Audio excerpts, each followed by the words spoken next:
হরে কৃষ্ণ ভক্তগণ, আজ বলবো কালীয় দমন লীলা, শ্রীকৃষ্ণের একটি বিশেষ লীলা। আপনারা হয়তো শ্রীকৃষ্ণের এই বিশেষ লীলা সম্বন্ধে অনেক কিছুই জানেন, তবুও আমি এই লীলা সম্বন্ধে ফুল ডিটেলস আলোচনা করব। বিশেষ করে যারা এই লীলা সম্বন্ধে জানেন না, তারাও অনেক কিছুই জানবেন, ও যারা জানেন তাদেরও অনেক কিছুই পরিষ্কার হয়ে যাবে বিষয়টা, এই লীলা সম্বন্ধে সমস্ত কিছুই। তাহলে চলুন দেরি না করে শুরু করা যাক। আর আপনি যদি এই ভিডিওটি নতুন হয়ে থাকেন, তাহলে চ্যানেলটিকে সাবস্ক্রাইব করে আমার পাশে থাকুন, আমাকে উৎসাহ দিন ও পাশের বেল আইকনটিকে অবশ্যই প্রেস করে রাখুন এই রকম ভিডিও পাওয়ার জন্য। কালীয় দমন। শ্রীকৃষ্ণ যখন বুঝতে পারলেন যে কালীয় সর্পের বিষে যমুনার জল দূষিত হয়েছে, তখন তার প্রতিবিধান করার জন্য সেই সর্পকে তিনি সেখান থেকে নির্বাসন দিলেন এবং এইভাবে সেই জলকে তিনি বিশুদ্ধ করলেন। সুখদেব গোস্বামী যখন এই ঘটনা বর্ণনা করছিলেন, মহারাজ পরীক্ষিত তখন শ্রীকৃষ্ণের বাল্যলীলা শ্রবণ করার জন্য আকুল হয়ে উঠলেন। তিনি সুখদেব গোস্বামীকে জিজ্ঞাসা করলেন, সেই জলে বহু বছর ধরে বাস করেছিল যে কালীয় সর্প, শ্রীকৃষ্ণ কিভাবে তাকে দণ্ড দিয়েছিলেন। শ্রীকৃষ্ণের অপ্রাকৃত লীলা শ্রবণ করতে করতে মহারাজ পরীক্ষিতের উৎসাহ উত্তরোত্তর বৃদ্ধি পাচ্ছিল। তাই গভীর আগ্রহের সঙ্গে তিনি সেই কথা জিজ্ঞাসা করলেন। সুখদেব গোস্বামী বললেন, সেই যমুনা নদীর মধ্যে এক হ্রদ ছিল। ভীষণ সর্প কালীয় সেই হ্রদে বাস করত। তার ভয়ঙ্কর বিষের প্রভাবে চারদিক এত বিষাক্ত হয়ে উঠেছিল যে সেখান থেকে 24 ঘন্টা বিষ বাষ্প উত্থিত হতো। সেই হ্রদের উপর দিয়ে যখন কোনো পাখিও উড়ে যেত, সেই বিষের প্রভাবে সে তৎক্ষণাৎ মৃত্যু মুখে পতিত হতো। এই বিষাক্ত বাষ্পের প্রভাবে যমুনার তীরবর্তী সমস্ত গাছপালা এবং ঘাস শুকিয়ে গিয়েছিল। শ্রীকৃষ্ণ সেই ভীষণ সর্পের বিষের প্রভাব দর্শন করলেন। তিনি বুঝতে পারলেন বৃন্দাবনের সামনের দিয়ে বয়ে চলেছে যে যমুনা, তার সমস্ত জল বিষাক্ত হয়ে গেছে। সমস্ত দুষ্কৃতকারীদের হত্যা করবার জন্য আবির্ভূত হয়েছেন যে কৃষ্ণ, তিনি তৎক্ষণাৎ যমুনার তীরবর্তী একটি মস্ত বড় কদম্ব বৃক্ষে আরোহণ করলেন। সেই গাছের একেবারে উপরে উঠে তিনি তার ধুতিটাকে ভালো করে কষে কোমরে বেঁধে নিলেন। একজন কুস্তিগীরের মতো হাত দিয়ে বাহুতে আঘাত করতে করতে সেই অতি উচ্চ বৃক্ষ থেকে তিনি বিস্ময় হ্রদে ঝাঁপ দিলেন। যে কদম্ব বৃক্ষটি থেকে শ্রীকৃষ্ণ ঝাঁপ দিয়েছিলেন, সেইটি ছিল সেখানে একমাত্র বৃক্ষ যা তখনও মরে যায়নি। কোনো ভাষ্যকার বলেন যে শ্রীকৃষ্ণের পাদপদ্মের স্পর্শ লাভ করার ফলে বৃক্ষটি তৎক্ষণাৎ পুনরুজ্জীবিত হয়েছিল। অন্য কোনো পুরাণে বলা হয়েছে যে বিষ্ণুর বাহন গরু জানতেন যে ভবিষ্যতে শ্রীকৃষ্ণ এইভাবে লীলাবিলাস করবেন, তাই সেই গাছটিকে বাঁচিয়ে রাখার জন্য তিনি তাতে কিছু অমৃত ঢেলে দিয়েছিলেন। শ্রীকৃষ্ণ যখন ঝাঁপ দিয়ে জলে পড়লেন, তখন নদীর জল দুকুল ছাপিয়ে উঠল, যেন বিরাট কিছু তাতে পতিত হয়েছে। শ্রীকৃষ্ণের পক্ষে এই শক্তি প্রদর্শন মোটেই অস্বাভাবিক নয়, কেননা তিনিই হচ্ছেন সমস্ত শক্তির উৎস। শ্রীকৃষ্ণ যখন এক বিশাল মত্ত হস্তির মতো প্রচণ্ড শব্দ করতে করতে সেই জলে সাঁতার কাটতে লাগলেন, ভয়ঙ্কর কালীয় সর্প তা শুনতে পেল। সেই প্রচণ্ড শব্দ তার কাছে অসহ্য হয়ে উঠল এবং সে বুঝতে পারল যে কেউ তার গৃহ আক্রমণ করার আয়োজন করছে। সে তৎক্ষণাৎ সেখান থেকে বেরিয়ে এসে শ্রীকৃষ্ণের সম্মুখীন হলো। কালীও দেখল শ্রীকৃষ্ণের দেহ এত কোমল এবং সুন্দর যে তা দর্শনীয়ই বটে। তার অঙ্গকান্তি বর্ষার জলভরা মেঘের মতো, তার পদযুগল পদ্ম ফুলের মতো। তিনি শ্রীবৎস মণিমাণিক্য এবং পীত বসনে ভূষিত। তার অপূর্ব সুন্দর মুখমণ্ডল শরৎকালের সকালের মতো হাস্যোজ্জ্বল এবং প্রচণ্ড শক্তিতে তিনি যমুনার জলে ক্রীড়ারত। শ্রীকৃষ্ণের এই অপূর্ব সুন্দর রূপ দর্শন করা সত্ত্বেও কালীও তার হৃদয়ে প্রচণ্ড ক্রোধ অনুভব করল। এবং তার দেহের দ্বারা সে তৎক্ষণাৎ কৃষ্ণকে বেষ্টন করল। কৃষ্ণের যে সমস্ত সহচর গোপবালক তাদের আত্মা, আত্মীয়, অর্থ, কলত্র, কাম প্রভৃতি সব কিছুই কৃষ্ণকে সমর্পণ করেছিল। তারা শ্রীকৃষ্ণকে কালিয়ের দেহের দ্বারা পরিবেষ্টিত এবং নিশ্চেষ্ট দেখে অত্যন্ত আর্ত হয়ে দুঃখ, অনুশোচনা এবং ভয়ে হতচেতন হয়ে ভূতলে পতিত হলো। ধেনু, বৃষ এবং বৎসরাও কৃষ্ণের এই অবস্থা দেখে দুঃখ এবং ভয়ে রোদন করতে লাগলো। তখন নানা রকম অশুভ ইঙ্গিত দেখা যেতে লাগলো। ব্রজে তখন ভূমিকম্প হলো, আকাশে উল্কাপাত হতে দেখা যেতে লাগলো, শরীরের বাম অঙ্গ কম্পন প্রভৃতি আসন্ন ভয়সূচক নানা রকম ইঙ্গিত দেখা যেতে লাগলো। এই সমস্ত অশুভ ইঙ্গিত দেখে নন্দ মহারাজ প্রমুখ গোপবৃন্দ ভয়ে ও উৎকণ্ঠায় অত্যন্ত অধীর হয়ে পড়লেন। সেই সময় তারা জানতে পারলেন যে সেদিন বলদেবকে ছাড়াই কৃষ্ণ গোচারণে গমন করেছেন। যখনই নন্দ মহারাজ, মা যশোদা এবং গোপেরা তা শুনলেন, তখন তারা আরও বেশি করে উৎকণ্ঠিত হয়ে পড়লেন। কৃষ্ণের প্রতি তাদের অনুরাগের ফলে তারা শোক ও উৎকণ্ঠায় মুহ্যমান হয়ে পড়লেন, কেননা কৃষ্ণের থেকে প্রিয়তম তাদের আর কিছুই ছিল না এবং কৃষ্ণকেই তারা তাদের সব কিছু, তাদের জীবন, তাদের দেহ, স্নেহ, মমতা, মন, বুদ্ধি সব কিছু অর্পণ করেছিলেন। কৃষ্ণের প্রতি তাদের এই গভীর আসক্তির ফলে তারা ভাবলেন, আজ নিশ্চয়ই আমাদের কৃষ্ণকে আমরা হারাবো। বৃন্দাবনের সমস্ত অধিবাসীরা শ্রীকৃষ্ণকে দেখতে ছুটে এলেন। শিশু, যুবক, বৃদ্ধ, বৃদ্ধা, পশু এবং অন্য সমস্ত জীব এইভাবে কৃষ্ণের জন্য আকুল হয়ে সমবেত হয়েছিলেন। তারা জানতেন যে তাদের জীবন ধারণের একমাত্র অবলম্বন হচ্ছেন কৃষ্ণ। কৃষ্ণের প্রভাব সম্বন্ধে অভিজ্ঞ ভগবান বলদেব সমস্ত ব্রজবাসীদের এইভাবে কাতর হতে দেখে ঈষৎ হাস্য করেছিলেন, কিন্তু তিনি মুখে কিছুই বলেননি।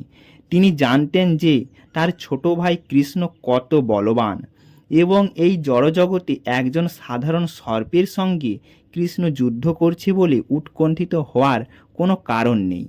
তাই তিনি ব্যক্তিগতভাবে এতে কোনো অংশগ্রহণ করলেন না।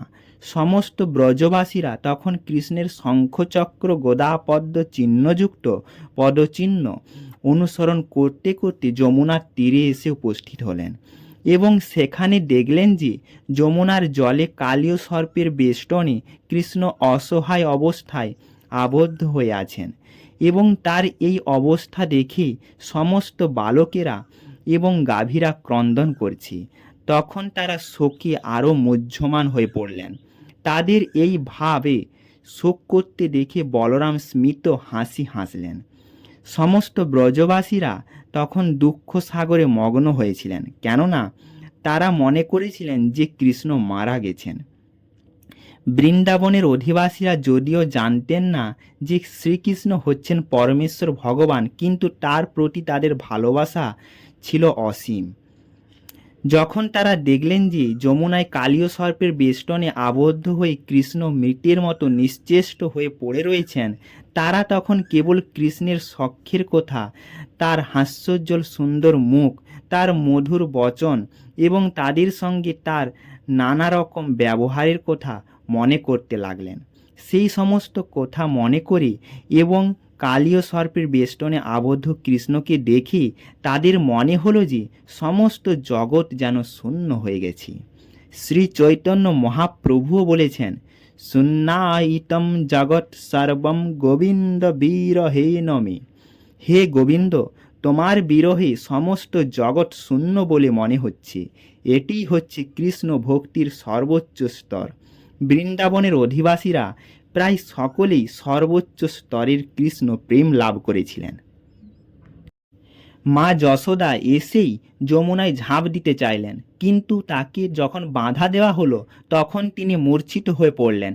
অন্য যে সমস্ত আত্মীয়রা সমভাবে শোকাচ্ছন্ন হয়ে পড়েছিলেন তাদের চোখ দিয়ে বর্ষার ধারার মতো অশ্রু ঝরে পড়তে লাগলো এবং মা যশোদার চেতনা ফিরিয়ে আনার জন্য তারা উচ্চস্বরে কৃষ্ণের লীলাসমূহ কীর্তন করতে লাগলেন। মা যশোদা মৃতের মতো নিশ্চল হয়ে পড়েছিলেন, কেননা তার সমস্ত চেতনা কৃষ্ণের মুখারবিন্দে একাগ্রীভূত হয়েছিল। নন্দ মহারাজ এবং অন্য সকলেই যারা তাদের প্রাণ পর্যন্ত কৃষ্ণকে নিবেদন করেছিলেন, তারাও কৃষ্ণকে উদ্ধার করার জন্য যমুনায় প্রবেশ করতে চাইলেন, কিন্তু বলরাম তাদের বাধা দিলেন, কেননা তিনি জানতেন কৃষ্ণের কোনো বিপদের সম্ভাবনাই নেই। কৃষ্ণ 2 ঘন্টা ধরে কালিয়ের বন্ধনে আবদ্ধ হয়ে একটি সাধারণ শিশুর মতো সেখানে পড়ে রইলেন। কিন্তু যখন তিনি দেখলেন যে তার মা, বাবা, গোপিকা, গোপ শিশু, গাভী আদি সমস্ত গোকুলের অধিবাসীরা মৃতবৎ হয়ে পড়েছেন এবং অবশ্যম্ভাবী মৃত্যুর থেকে রক্ষা পাওয়ার মতো কোনো আশ্রয় তাদের নেই, তিনি তখন নিজেকে সেই সর্পের বন্ধন থেকে মুক্ত করলেন। তিনি তার দেহটিকে বর্ধিত করতে লাগলেন এবং সর্পটি যখন তাকে ধরে রাখবার চেষ্টা করল, তখন সে প্রচণ্ড ভার অনুভব করল।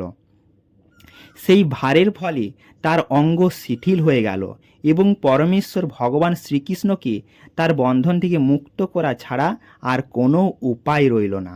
কালীও তখন অত্যন্ত ক্রুদ্ধ হয়ে উঠল এবং সে তার ফণা বিস্তার করল। তার নাসারন্ধ্র দিয়ে সে তখন বিষ উদগীরণ করতে লাগল। তার চোখগুলি আগুনের মতো জ্বলতে লাগলো এবং তার মুখ দিয়ে আগুন বেরোতে লাগলো। সেই বিরাট সর্পটি কিছুক্ষণ শ্রীকৃষ্ণের দিকে তাকিয়ে রইল। দ্বিধা বিভক্ত জিহ্বা দিয়ে ওষ্ঠ প্রান্ত লেহন করতে লাগলো এবং তার সেই দৃষ্টি ছিল বিস্ময়। গরুর যেমন সর্পের উপর ঝাঁপিয়ে পড়ে কৃষ্ণ, তেমনি তার উপর ঝাঁপিয়ে পড়লেন। এইভাবে আক্রান্ত হয়ে কালীও তাকে দংশন করার সুযোগ খুঁজতে লাগলো। কিন্তু কৃষ্ণ এত দ্রুত গতিতে তার চারদিকে ঘুরতে লাগলেন যে কৃষ্ণকে দংশন করার সমস্ত চেষ্টা তার ব্যর্থ হলো। কৃষ্ণকে দংশন করবার এবং ধরবার চেষ্টায় ছুটাছুটি করে কালীও অত্যন্ত অবসন্ন হয়ে পড়ল এবং তার মনে হলো যে তার সমস্ত শক্তি যেন ক্ষয় হয়ে গেছে। কৃষ্ণ তখন সেই সর্পের ফণার উপর লাফিয়ে উঠলেন। সেই সর্পের মাথার সমস্ত মণিমাণিক্যের দুটিতে কৃষ্ণের শ্রী পাদপদ্ম রক্তিম হয়ে উঠল। তারপর সমস্ত শিল্পকলার আদি শিল্পী শ্রীকৃষ্ণ সেই সাপের মাথার উপর নাচতে লাগলেন। তা দেখে স্বর্গের দেবতারা পুষ্প বৃষ্টি করতে লাগলেন এবং নানা রকম বাদ্যযন্ত্র বাজিয়ে স্তব করতে লাগলেন। এইভাবে গন্ধর্ব, সিদ্ধ এবং দেবতারা আনন্দ সাগরে মগ্ন হলেন। কৃষ্ণ যখন কালীর মাথার উপরে নাচছিলেন, কালীও তখন তার অন্য ফণা দিয়ে তাকে ঠেলে ফেলে দেওয়ার চেষ্টা করছিল। কালীর মাথায় প্রায় 100 ফণা ছিল, কিন্তু কৃষ্ণ তার সেই সমস্ত ফণাগুলিকে দমন করলেন। তিনি তার শ্রীপাদপদ্ম দিয়ে কালীর মাথায় আঘাত করতে লাগলেন। কালীর পক্ষে তা সহ্য করা সম্ভব হলো না। অচিরেই তার জীবন বেরিয়ে যাওয়ার উপক্রম হলো। সে বিষ বমন করতে লাগলো এবং অগ্নি উদগীরণ করতে লাগলো। এইভাবে তার ভেতরের সমস্ত বিষ বমন করে কালীর পাপময় অস্তিত্ব ক্ষীণ হয়ে এলো। ক্রোধে অধীর হয়ে সে তার জীবন রক্ষার চেষ্টা করতে লাগলো এবং একটি ফণা তুলে ভগবানকে দংশন করার চেষ্টা করতে লাগলো। কৃষ্ণ তৎক্ষণাৎ সেই ফণাটির উপরে পদাঘাত করে নাচতে লাগলেন। তা দেখে মনে হলো কালীও যেন পরমেশ্বর ভগবান শ্রীকৃষ্ণের আরাধনা করছে। তার মুখ নিঃসৃত বিষকে মনে হলো যেন ফুলের নৈবেদ্য। অবশেষে কালীও বিষের পরিবর্তে রক্ত বমন করতে শুরু করলো। সে তখন সম্পূর্ণ অবসন্ন হয়ে পড়েছিল। ভগবানের পদাঘাতে তার সমস্ত শরীর চূর্ণ বিচূর্ণ হয়ে গিয়েছিল। সে মনে মনে বুঝতে পেরেছিল যে শ্রীকৃষ্ণই হচ্ছেন সর্বলোক মহেশ্বর পরমেশ্বর ভগবান, এবং সে তখন তার কাছে আত্মনিবেদন করতে শুরু করলো। কালীর পত্নীরা দেখল যে যার গর্ভে সমস্ত ব্রহ্মাণ্ড বিরাজ করে, সেই পরমেশ্বর ভগবানের পদাঘাতে তাদের পতির প্রাণান্ত হওয়ার উপক্রম হয়েছে। সেই নাগপত্নীরা তখন ভগবান শ্রীকৃষ্ণের স্তব করতে শুরু করলো। তাদের বসন ভূষণ ও কেশ বন্ধন শিথিল হয়ে পড়েছিল। তারা পুরাণ পুরুষ শ্রীকৃষ্ণের সম্মুখে উপস্থিত হলো। তারপর সেই উদ্বিগ্ন চিত্তাসাধ্যী নাগপত্নীরা নিজ শিশুদের অগ্রবর্তী করে কীটাঞ্জলি পুটে পাপী স্বামীর মুক্তির কামনায় সমস্ত জীবের ঈশ্বর শ্রীকৃষ্ণের শরণাগত হয়ে ভূতলে নিপতিত হয়ে প্রণাম করল।